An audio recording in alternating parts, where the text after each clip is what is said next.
नमस्कार, ये आकाशवाणी है। अभी आप सानू शर्मा से समाचार सुनेंगे।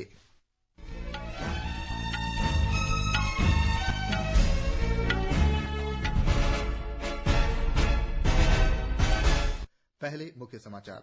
प्रधानमंत्री नरेंद्र मोदी ने नई दिल्ली में ग्रीस के प्रधानमंत्री क्रियाकोस मित्सोताकिस के साथ वार्ता की। सरकार ने किसान नेताओं को पांचवें दौर की बातचीत के लिए आमंत्रित किया। पंजाब सरकार से कानून और व्यवस्था बनाए रखने को कहा।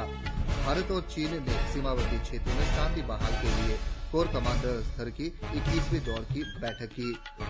रायसीना डायलॉग का नवा संस्करण आज शाम से नई दिल्ली में शुरू। विश्व टेबल टेनिस चैंपियनशिप में भारतीय महिला टीम ने इटली को 3-0 से हराकर प्री क्वार्टर फाइनल में प्रवेश किया। अब समाचार विस्तार से। प्रधानमंत्री नरेंद्र मोदी ने नई दिल्ली में ग्रीस के प्रधानमंत्री क्रियाकोस मित्सोताकिस के साथ द्विपक्षीय वार्ता कर रहे हैं। श्री मित्सोताकिस 4 दिन की भारत यात्रा के दौरे पर कल रात नई दिल्ली पहुंचे। उनके साथ वरिष्ठ अधिकारियों और उच्च अधिकारी प्राप्त कारोबारी शिष्टमंडल भी है। श्री मित्सोताकिस 9वें रायसीना संवाद में मुख्य अतिथि और वक्ता होंगे। रायसीना संवाद आज से 23 फरवरी तक नई दिल्ली में चलेगा। ग्रीस के राष्ट्रपति एथेंस रवाना होने से पहले मुंबई भी जाएंगे।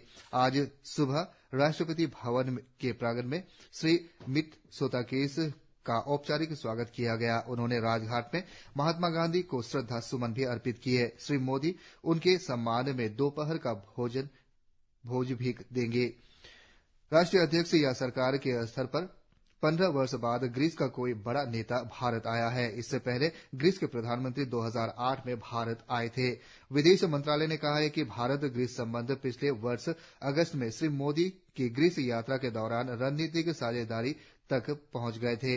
दोनों देशों के संबंध साझा सांस्कृतिक मूल्यों, आर्थिक वृद्धि को प्रोत्साहन देने की प्रतिबद्धता, सुरक्षा और रक्षा, जहाजरानी, समुद्र के क्षेत्र में सहयोग और क्षेत्रीय तथा वैश्विक मुद्दों पर तालमेल पर आधारित है। दोनों देश विभिन्न बहुपक्षीय मंचों पर निकट सहयोग कर रहे हैं। प्रधानमंत्री मित्सोताकिस की यात्रा से भारत और ग्रीस के बीच रणनीतिक साझेदारी अधिक प्रगाढ़ और मजबूत होने की संभावना है। केंद्रीय कृषि और किसान मंत्रालय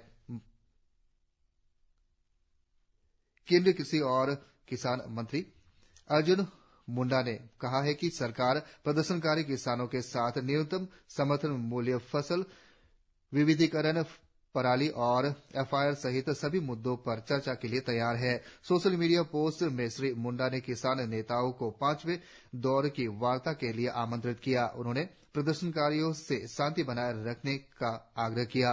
केंद्र ने किसानों के विरोध के मद्देनजर पंजाब सरकार को कानून व्यवस्था बनाए रखने को कहा है। सूत्रों ने बताया है कि केंद्रीय गृह मंत्रालय ने इस संबंध में राज्य सरकार को परामर्श भेजा है।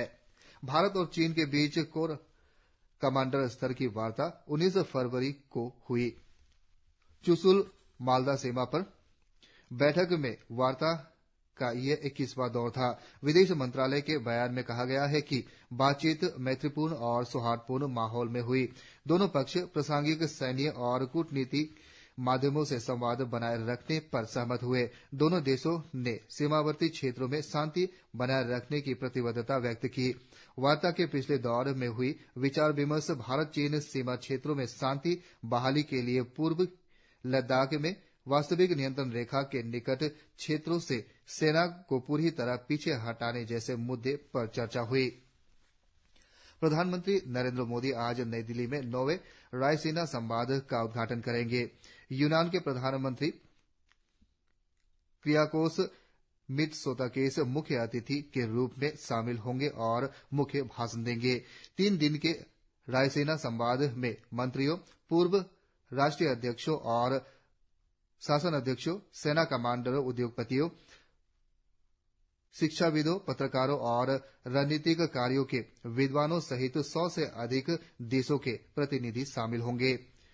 प्रतिभागी देश के विदेश मंत्री संवाद के लिए दिल्ली पहुंच रहे हैं। इसमें शामिल हुए भूटान, लिथुआनिया और इस्टोनिया के विदेश मंत्री। आयुष मंत्री सर्बानंद सोनोवाल आज नई दिल्ली में आयुर्वेद के जरिए स्वास्थ्य जांच और प्रबंधन की राष्ट्रीय परियोजना आरंभ करेंगे। इस परियोजना का उद्देश्य 20,000 से अधिक जनजातीय लोगों तक स्वास्थ्य लाभ पहुंचाना है। इसके तहत कक्षा 6 से 12 तक के विद्यार्थियों की सामान्य स्वास्थ्य जांच की जाएगी। स्वास्थ्य जांच देश भर के 14 राज्यों के 55 चुनिंदा एकलव्य मॉडल आवासीय विद्यालय में होगी। आयुष मंत्रालय के अनुसार एनीमिया, हीमोग्लोबिन, कुपोषण और टीबी पर विशेष ध्यान दिया जाएगा। आयुर्वेद के सिद्धांतों के अनुसार विद्यार्थियों को स्वस्थ जीवन शैली की आदत अपनाने को प्रोत्साहित देने के प्रयास किए जाएंगे। यह कार्यक्रम आयुष मंत्रालय के तहत केंद्रीय आयुर्वेदिक विज्ञान अनुसंधान परिषद और आईसीएमआर राष्ट्रीय जनजातीय स्वास्थ्य अनुसंधान संस्थान जबलपुर और जनजातीय कार्य मंत्रालय के सहयोग से चलाया जाएगा। रक्षा मंत्री राजनाथ सिंह आज विशाखापट्टनम में आधिकारिक रूप से नौसैनिक युद्ध अभ्यास मिलन 2024 के 12वें संस्करण का उद्घाटन करेंगे। श्री राजनाथ सिंह पूर्वी नौसैनिक कमान स्थित मिलन विलेज का भी उद्घाटन करेंगे। उपराष्ट्रपति जगदीप धनखड़ कल आंध्र प्रदेश के विशाखापट्टनम के दौरे पर जाएंगे। श्री धनखड़ अंतर्राष्ट्रीय समुद्री अभ्यास मिलन 2024 के उद्घाटन समारोह में मुख्य अतिथि होंगे। इलेक्ट्रॉनिक और सूचना प्रौद्योगिकी राज्य मंत्री राजीव चंद्रशेखर ने कहा है कि सरकार इस वर्ष जुलाई तक इलेक्ट्रॉनिक इंटेलिजेंस IA के लिए विशाखापट्टनम विनियामक ढांचे का मसौदा जारी करेगी।